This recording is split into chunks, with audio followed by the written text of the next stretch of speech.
Bonsoir à tous, désolé pour ce petit moment de suspense. Voilà, alors tout simplement pour illustrer un petit peu tout ce qui a été dit jusque-là, donc on souhaitait vous proposer une petite démonstration d'une méthode d'attaque vers un système Windows que nous sommes quasiment tous amenés à utiliser au quotidien. Donc l'objectif, c'est tout simplement de mettre en avant la facilité avec laquelle les pirates peuvent tenter et peuvent malheureusement arriver à s'introduire sur un système, et de l'importance de se mettre à jour et d'éviter, comme ça a été dit, d'utiliser des matériels qui sont aujourd'hui obsolètes et qui ne sont plus supportés par les différents éditeurs. Voilà, donc c'est ce qu'on va essayer de vous présenter. Alors, je préfère vous prévenir à l'avance, en règle générale, quand on fait une démonstration devant un public, ça marche pas. Merci par avance pour votre indulgence. Juste une petite remarque, sachez également que sur ces sujets de cybersécurité et de sécurité en général, il existe différents dispositifs portés par la région qui permettent aux entreprises d'avoir du financement à des hauteurs assez intéressantes. Allez. Donc, l'objectif, ça va être de présenter un petit peu quelques méthodes offensives employées par les pirates. Vous allez voir, des choses toutes simples. Je vais essayer de pas être trop geek.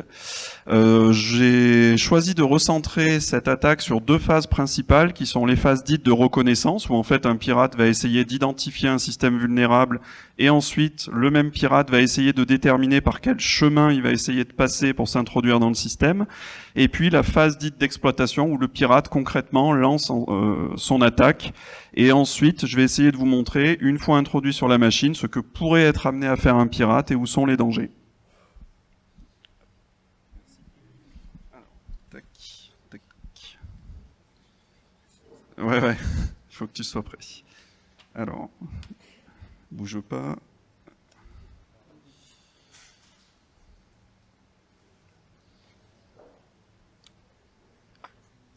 C'est pas mal. Ok, donc notre première petite machine ici, qui est une machine Windows 7, qui contient, alors je ne sais pas si c'est très lisible, mais qui comporte deux comptes ici. Donc c'est la machine, entre guillemets, de la future victime. Petit rappel, système d'exploitation Windows 7 non supporté par Microsoft depuis 2019 ou 2020, si ma mémoire est bonne. Et ici, je vais tout simplement utiliser une machine virtuelle sous Linux qui a comme caractéristique d'être totalement open source et téléchargeable par n'importe qui, et qui contient un certain nombre d'armes de guerre numériques qui sont utilisées à la fois par les consultants en cybersécurité et puis par les pirates. Donc la première petite chose que pourrait faire... Donc mes deux machines sont sur le même réseau, même si ce sont des machines virtuelles. La démarche serait strictement la même si cette machine était à distance sur Internet. Donc première étape, un pirate, il va essayer de déterminer, après tout, quelle machine il pourrait essayer d'aller attaquer, à droite ou à gauche. Donc différents petits outils permettent de faire ça. Donc je pourrais lancer un outil basique, entre guillemets, tel qu'un simple ping, qui est un petit message réseau qui me permet de savoir si la machine est présente sur le réseau et si elle répond. Tout en sachant que si elle répond, ça m'indique qu'elle est présente. Si elle ne répond pas, ça m'indique qu'elle est peut-être éteinte ou qu'elle est peut-être derrière un firewall, ce qui est déjà une information en soi. Donc, je lance ici ma petite commande et j'ai effectivement bien une réponse sur mon adresse IP 10.25 qui m'informe que la machine a bien souhaité me répondre au travers du réseau. Au-delà de cette simple réponse, si j'analyse en détail le contenu des paquets qui m'ont été envoyés, je peux déterminer qu'il s'agit d'une machine Windows parce qu'elle me répond avec des valeurs qui sont caractéristiques d'une machine Windows, telles que le TTL. Et puis, si je creuse un petit peu dans les détails, je vais pouvoir récupérer d'autres informations pour un pirate qui vont me permettre d'identifier le système d'exploitation, Windows, Linux, et dans certains cas particuliers, sa version ainsi que le service pack installé.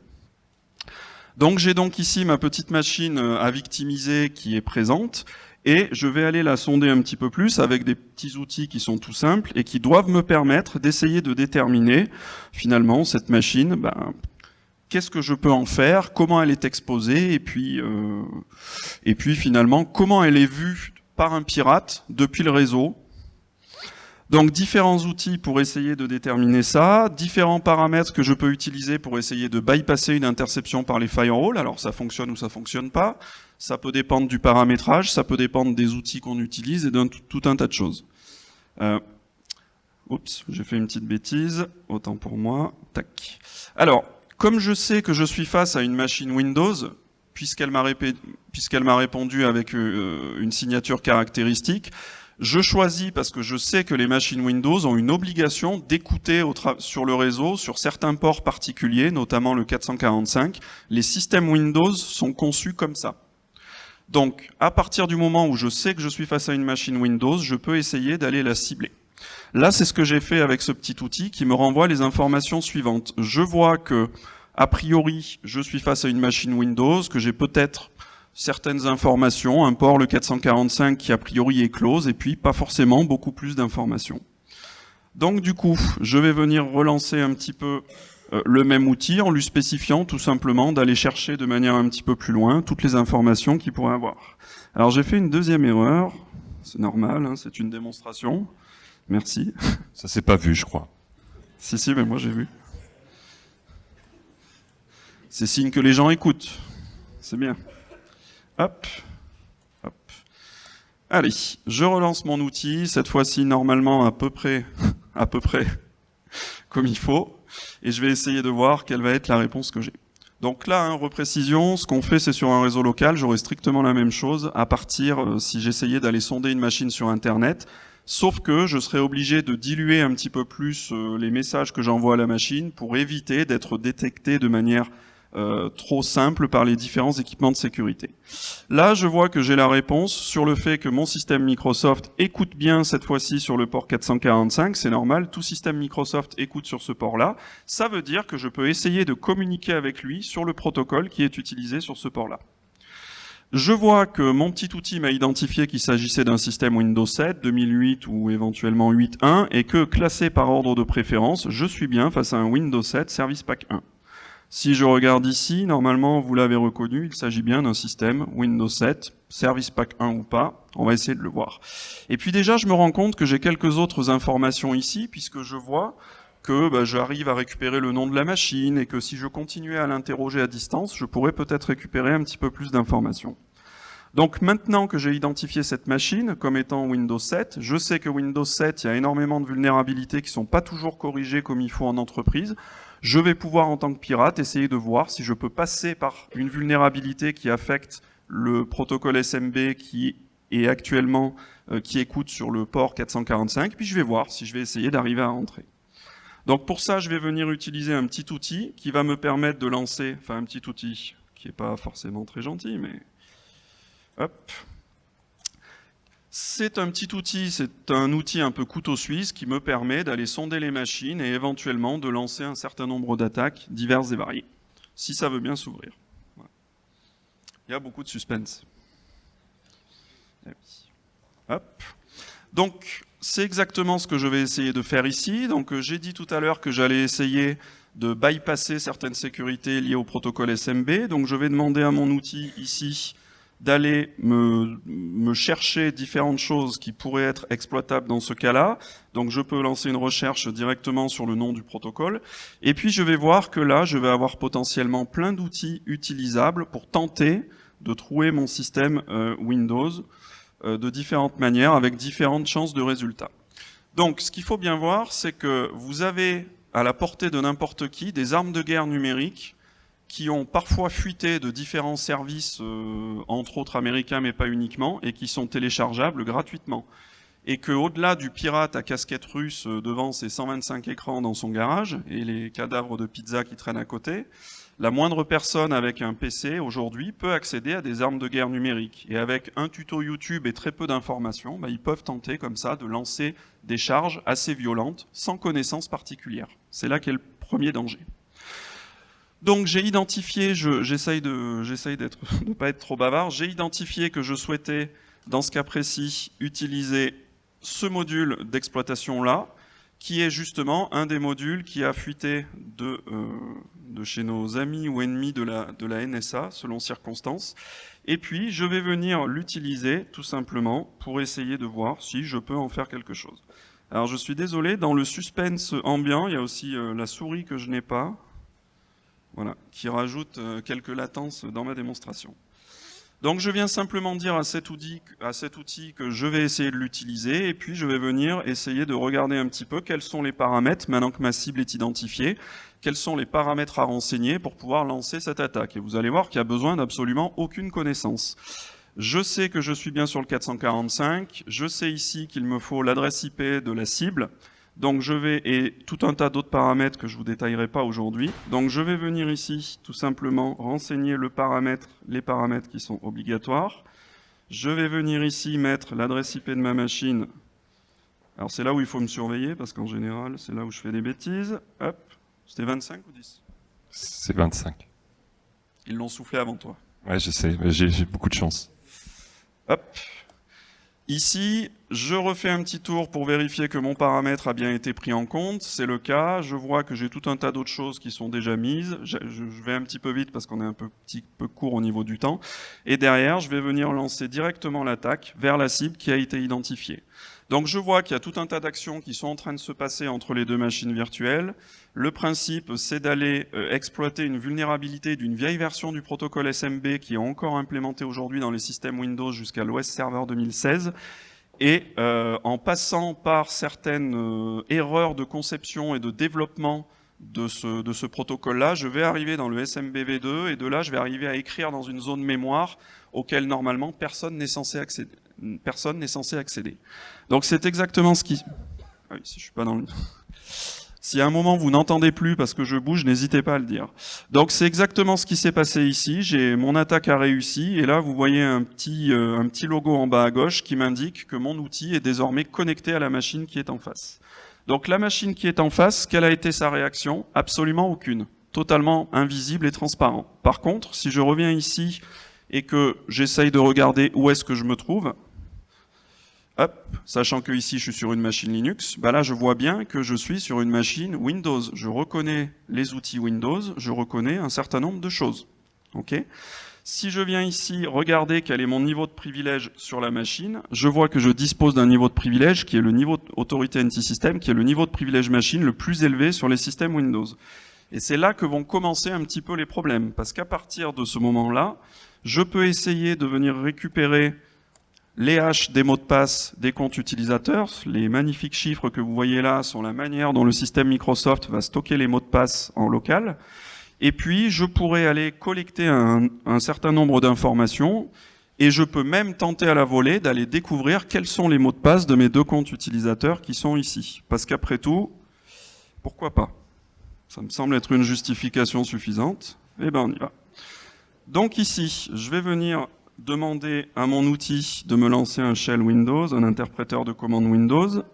Il me dit ici que je suis sur Windows alors que je rappelle, je suis bien sur ma machine Linux. Voilà. Je vais venir me déplacer ici dans un répertoire. Hop, hop. Oui, forcément.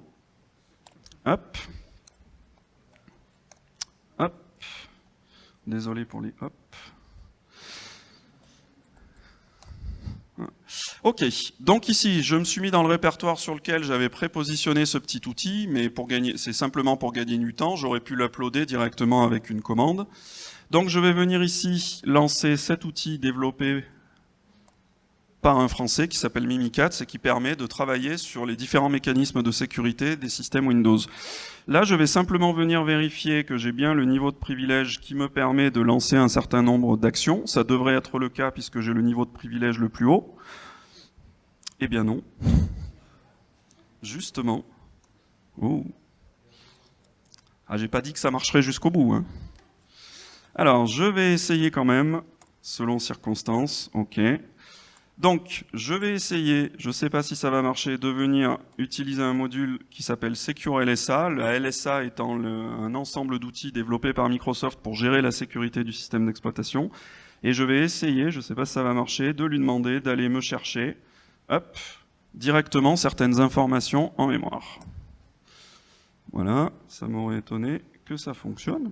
On va pas se laisser déstabiliser en public comme ça. Hop.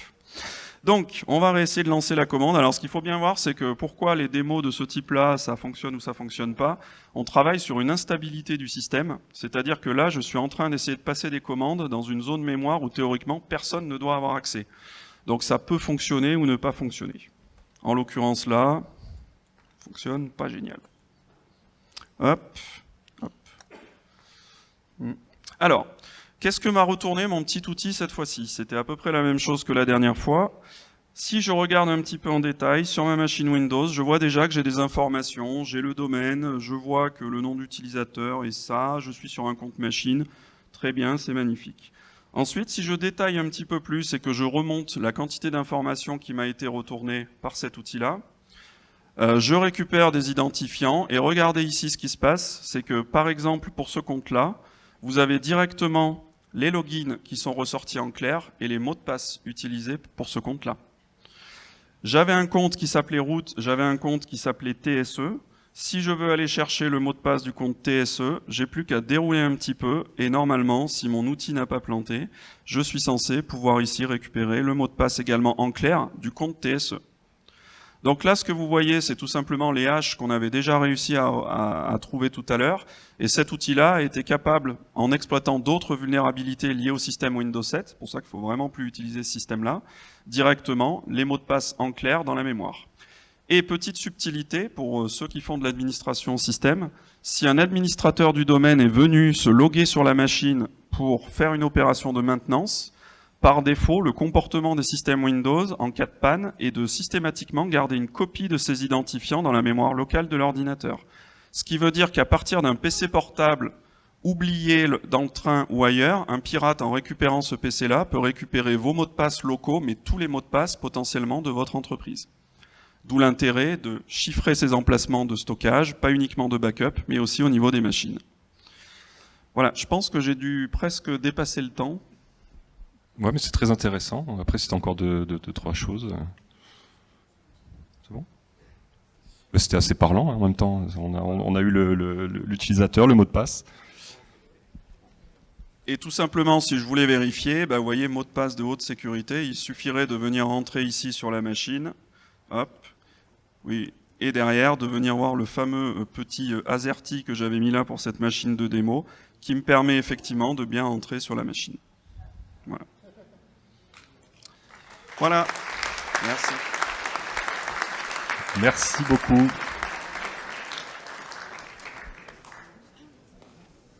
J'espère que personne n'a du Windows 7 dans son entreprise.